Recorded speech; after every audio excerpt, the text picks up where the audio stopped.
vou ler, que é um texto de minha autoria.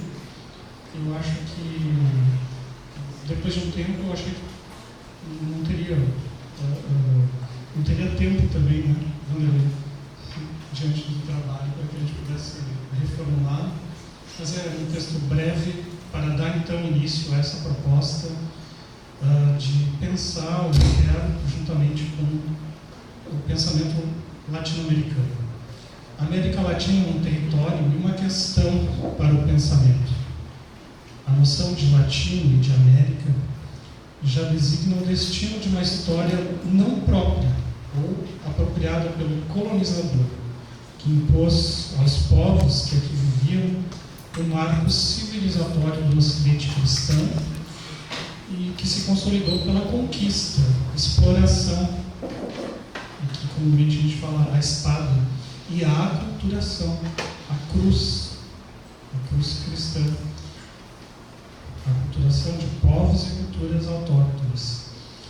A lógica colonial de domínio, exploração, apagamento e desumanização do outro, como podemos lembrar muito bem no texto de Todorov, né, A Conquista da América, resultante de um sistema mercantilista, extrativista, escravista e capitalista de diferentes matizes, representou um processo destrutivo para estes povos e também para sua condição de vida em harmonia com a natureza.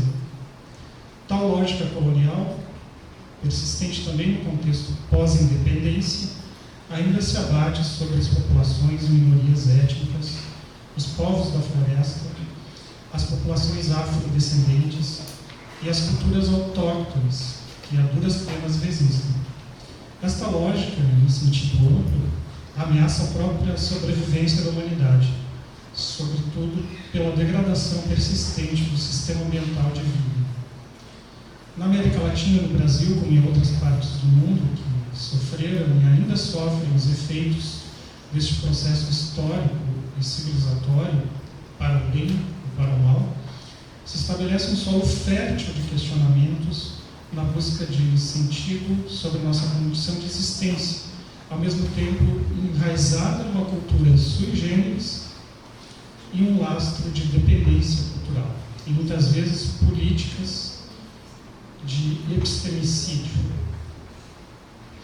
Essa espécie de ambiguidade intrínseca que nos constitui também abre as portas para um horizonte utópico, ao ponto de se lançarem perspectivas de ruptura com vistas a refundar um novo marco civilizatório no qual defender os povos da floresta e as populações indígenas representaria um imperativo de sobrevivência para a própria humanidade.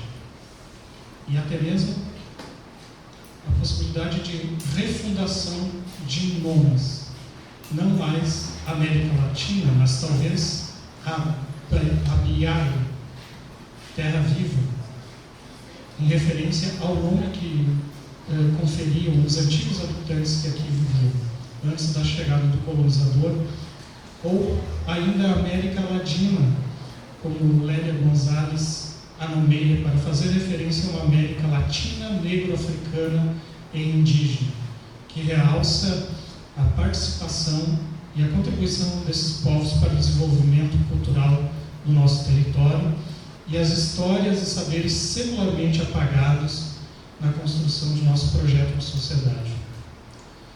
O cruzamento de horizontes culturais impostos como destino não escolhido aos povos autóctones da América Latina coloca-nos diante de questões que impactam e movimentam o nosso modo de pensar e nossa condição de vida, como também induz questões próprias de nosso território.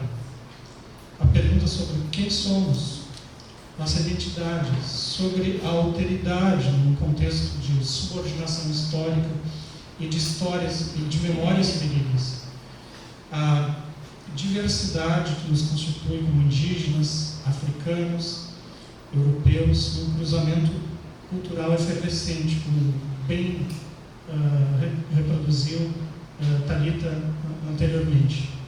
Essas marcas que nos constituem como latino-americanos entre a resistência de nosso núcleo ético-mítico e nossa inserção no plano de uma civilização universal, que é preciso ressaltar, não se confunde com a da cultura europeia, foi palco de debates para o filósofo Paul Ricoeur, que desde 1947 já se deparava com a questão viva da responsabilidade do colonizador diante da questão colonial. E em 1961, num contexto em que a maior parte da África colonial conquistou sua independência, afloravam diversos problemas e tensões sobre como a pluralidade de culturas nacionais autóctones poderiam sobreviver diante da civilização universal. A questão da sobrevivência das culturas autóctones diante da civilização universal é para Ricoeur um paradoxo. Ao mesmo tempo que procuramos nos enraizar no núcleo tradicional das culturas, é uma condição de sobrevivência dessas culturas a necessidade de participar de algum modo da civilização universal, sob pena da própria sobrevivência dessas culturas. Ou seja, parece não haver subterfúgio ou subterfúgios românticos e isolamento. Portanto, resta-nos a possibilidade de um diálogo intercultural, porque as culturas, no plural, não são incomunicáveis. E como diz no mesmo texto, de 1967, é certo que o homem é um estranho para o homem, mas também sempre um semelhante. O estranhamento nunca é absoluto. Dizer que fazemos parte da espécie humana é muito vago. É preciso ainda elevar esse sentimento, pensar Ricoeur, cito, ao grau de uma aposta e de uma afirmação voluntária da identidade do homem. É com esse pressuposto que o egiptólogo pôde interpretar os hieróglifos, ou seja, crer na possibilidade de que os signos humanos, de alguma maneira, podem ser traduzidos, ou seja, que o estrangeiro é um homem e, em virtude dessa mesma humanidade, a comunicação é possível. Ricoeur concebe a humanidade sob dois estilos de atravessar o tempo: o da civilização, com base na acumulação e progresso, e o da cultura, que repousa na lei de fidelidade e criação. A função criadora das culturas vincula-se à noção de núcleo ético-mítico, que pode reinventar-se para não se folclorizar. Meta esta que só foi concretizada numa fase subsequente do autor, a partir de novos desdobramentos de sua hermenêutica, organizada em torno do núcleo principal da narrativa, da identidade e da memória. A noção central de identidade narrativa supera a simples uniformização idem pelo dinamismo e ação ipsi. É apenas uma identidade não marcada pelos traços do mesmo que possibilitam perceber o outro de si mesmo, na medida em que nos conhecemos melhor, aprendemos a frequentar o outro através do diálogo intercultural. O núcleo ético-mítico incide sobre a questão da compreensão de si e da identidade. Para Ricoeur, não possuímos uma compreensão direta e imediata de nós mesmos, como nas filosofias do código desde Descartes. O código tem um sentido construído, que é preciso decifrar e desconstruir nas imagens, símbolos e textos culturais nos quais o homem registra seus atos e sua compreensão, para oferecer uma compreensão amplificada de si mesmo. Eis a função de criação. Acompanhando o desenvolvimento teórico de Ricoeur, notamos, por um lado, um sentido de convergência em torno de uma intuição e convicção original, que ele persegue desde o início de suas reflexões, vale dizer, o resgate do núcleo valorativo das culturas que motiva o viver junto, viva ensemble. De outra parte, todos os grandes temas da filosofia de Ricoeur convergem para o tema da cultura. o símbolo, a linguagem, a narrativa, a identidade, a responsabilidade, a memória, a história, o reconhecimento, a ciência e a tecnologia, etc. Riquet nunca deixou de destacar sua tripla herança filosófica, que nasce na tradição da filosofia reflexiva, da fenomenologia e seu enxerto hermenêutico. Ele pensa a tradição hermenêutica no marco de um conflito de interpretações, exatamente porque sua hermenêutica é crítica em relação a qualquer tipo de ontologia fechada ou uma ontologia fundamental, e nesse sentido se abre para um diálogo produtivo com as ciências humanas. Este mergulho nos diferentes métodos também lança sua hermenêutica para um profundo diálogo interdisciplinar com a psicanálise, a história, as ciências sociais, a filosofia política, a linguística, a literatura e também a religião, neste âmbito narrativo e literário. É nesse sentido que o segundo congresso da Rede Brasil Riquet procura dialogar com o pensamento latino-americano, pensamento que não se restringe à hegemonia do Ocidente e suas raízes etnocêntricas, eurocêntricas ou epistemocêntricas, mas tal como na proposta de Riquet de um descentramento do sujeito, visa estabelecer um diálogo interdisciplinar com as mais diferentes epistemologias e visões de mundo, uma verdadeira polifonia de vozes e também de conflito interpretativo, sempre apostando na possibilidade de tradução e de diálogo com as diversas culturas indígenas, africanas, ocidentais, além da riqueza do pensamento literário dos povos latino-americanos, mas também das culturas orais, uma vez que Riquet compreende a linguagem como uma dialética de evento, de sentido e referência. Então, com esse espírito e com esse texto introdutório, que eu acho que se abre para as diferentes propostas que aqui se darão curso durante esses 3 dias de evento. Eu quero, então, também manifestar e acolher toda essa gama de trabalhos que aqui foram encaminhados, né, que vão ser apresentados aqui, mais de 60 trabalhos, né, e dentro desse panorama eu creio que muitas questões serão discutidas aqui no nosso congresso. Então, muito obrigado.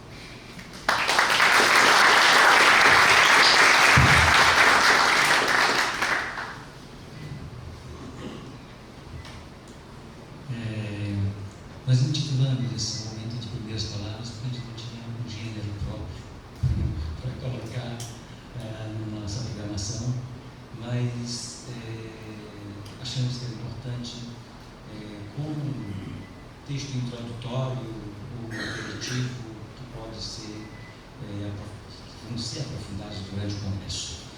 E, portanto,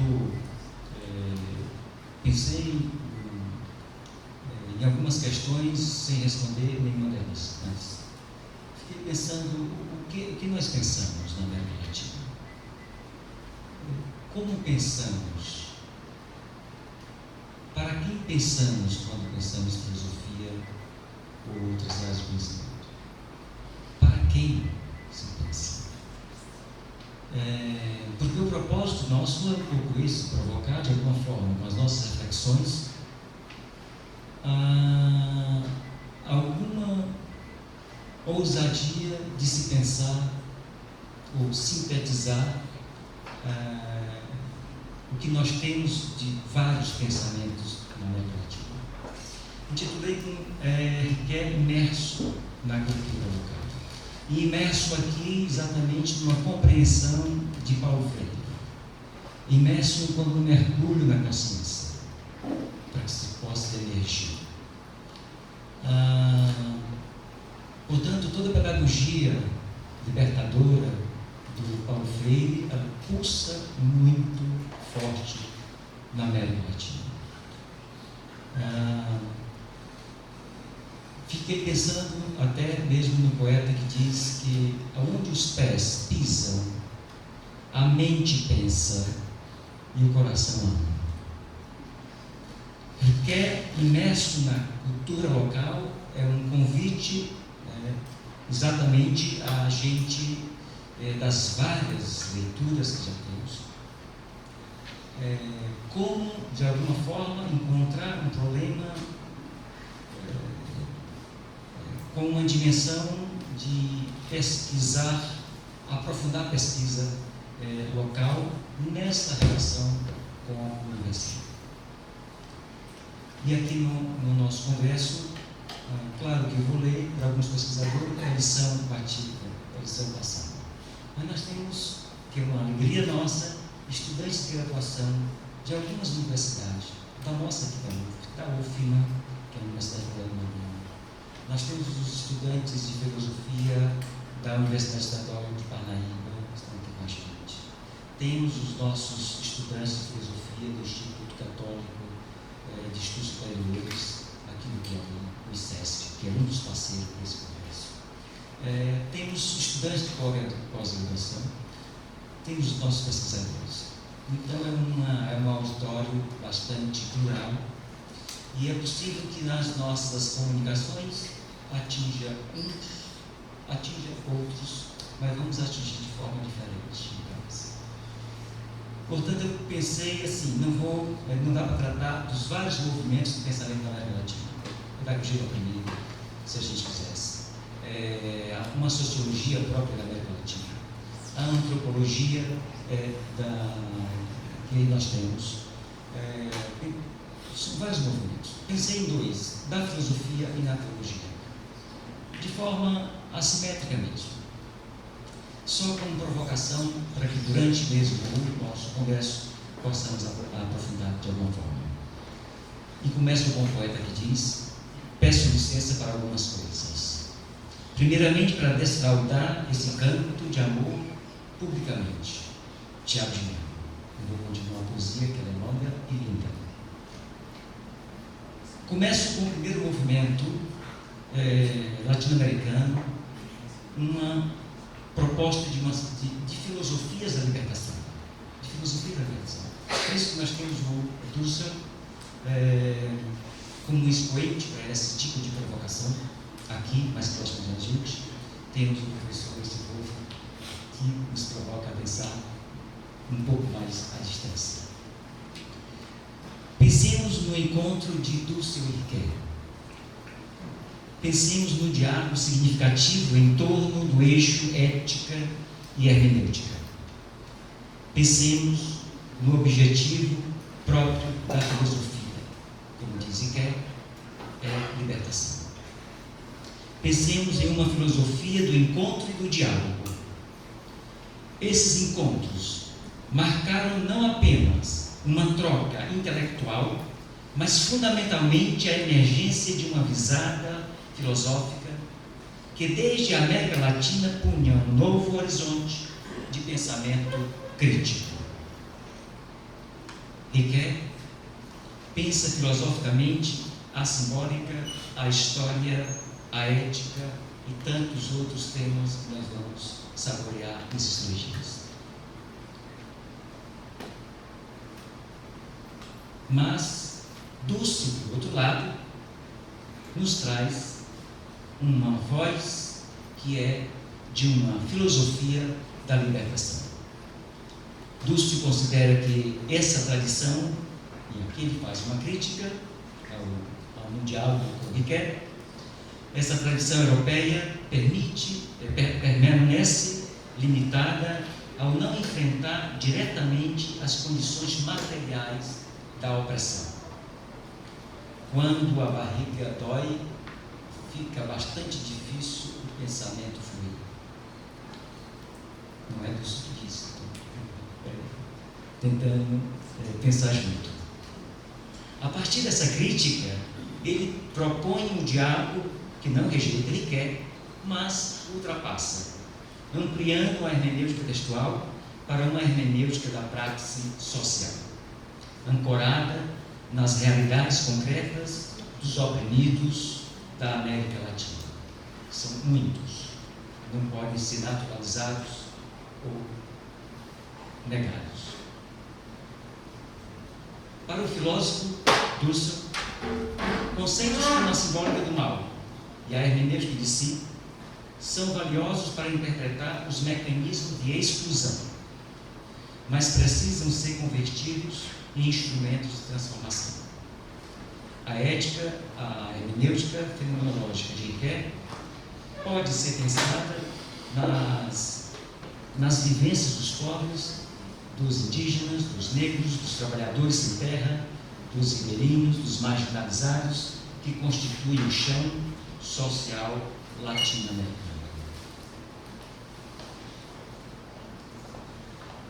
A ideia da metáfora viva, por exemplo, é significada por Dussel como imagem da utopia concreta da libertação. Dussel aponta a ausência de uma economia na filosofia riqueriana, uma reflexão material sobre as estruturas reais de dominação.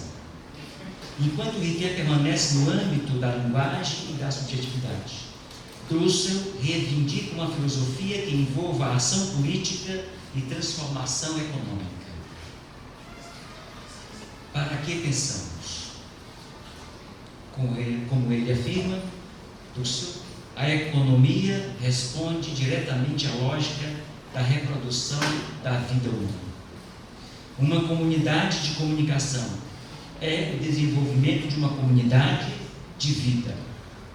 Com isso, Dussel propõe uma analética, uma razão prática fundada na exterioridade do outro, o pobre, o colonizado, o excluído.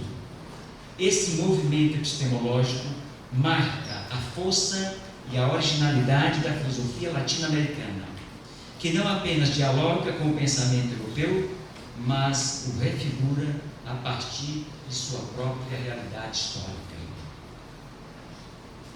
A leitura crítica de Riquet, feita por Dussel, mostra que a América Latina não é apenas uma receptora de teorias filosóficas, mas interpretativas e inventivas, de um pensamento insurgente e profundamente conectado com a vida.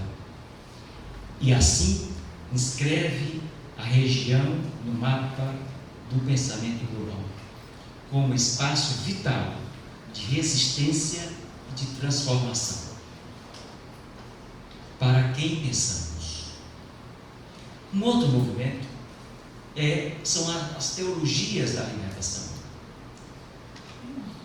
Deus encarnado na realidade latino-americana. E nós temos muitas obras, como a obra de Gustavo Gutierrez, Teologia e Libertação. O teólogo Leonardo Boff, que provoca as estruturas da igreja com o seu livro Igreja, Carisma e Poder. Pensemos no Frei Beto com o batismo de sangue. Essas obras atuam como narrativa de refiguração que transformam a experiência de injustiça em um horizonte de esperança e de transformação. No horizonte riqueriano, a obra de Gutierrez é uma refiguração, e aqui nós estamos ali na tríplice mímese do tempo e narrativa.